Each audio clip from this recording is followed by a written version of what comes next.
اب minimal انویسیو surgeries جس کو نان پروسیجرل کہتے ہیں ہم، تو وہ بھی بہت زیادہ ٹرینڈ میں ہے. ہر کوئی ڈفرینٹ پروسیجرز کروا رہا ہوتا ہے جس میں ہائیڈرا فیشیل ہے یا منیمل جس میں ہم ڈرائی نیڈلنگ کا کہتے ہیں یا پھر کیمیکل پیلنگ کروائی جاتی ہے.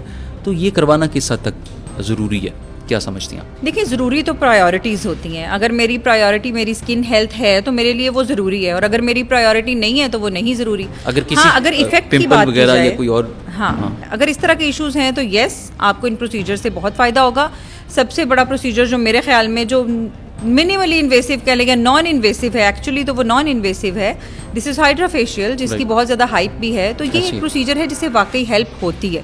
اور اس کے علاوہ مائکرو نیڈلنگ ہے، پھر high intensity focused ultra sound یا ہائیفو ہے، دین پھر مائکرو انویسیو پروسیجرز آ جاتے ہیں. تو ان سب پروسیجرز کے بہت بہت اچھے بینیفٹس ہیں، پرووائڈیڈ آپ نے صحیح کلائنٹ یا پیشنٹ چوز کیا ہے، صحیح ٹیکنیک استعمال کی ہے، اور کرنے والا بندہ جو ہے وہ کتنا ایکسپرٹ ہے. یہ بڑی خوبصورت بات مین behind the gun who matters. بالکل ایسی. ابھی اب دیکھیں فیلڈ سے ہٹ کے جو ڈاکٹرز ہیں، فرض کریں کوئی میڈیسن کا ہے، وہ کلینک بنا کے ایستھیٹک کلینک بنا کے رن کرتا ہے.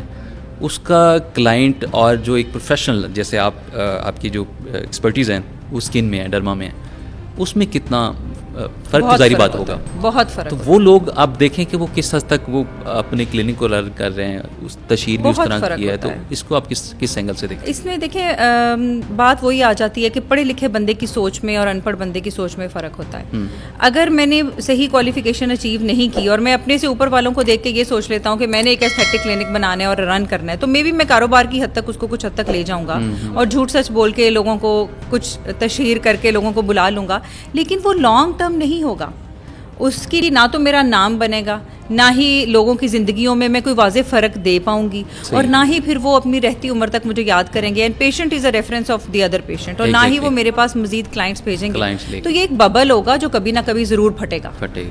تو یہ اس کا لانگ ٹرم کوئی فیوچر نہیں ہوگا میرے خیال میں. اور ہم نے بہت سارے لوگوں کو ڈوبتے دیکھا ہے، بہت سارے لوگوں کو ابھرتے دیکھا ہے. ابھرتے وہی ہیں جن کی بیس ہوتی ہے، جن کی فاؤنڈیشن ہے، جو اسٹرانگ بنیادوں کے اوپر کھڑے ہیں. اور اگر بنیاد ہی نہیں ہے، آپ کہیں سنی باتوں کو بس کیش کرنا چاہتے ہیں، بزنس کرنا چاہتے ہیں، تو وہ شارٹ ٹرم ہوگا.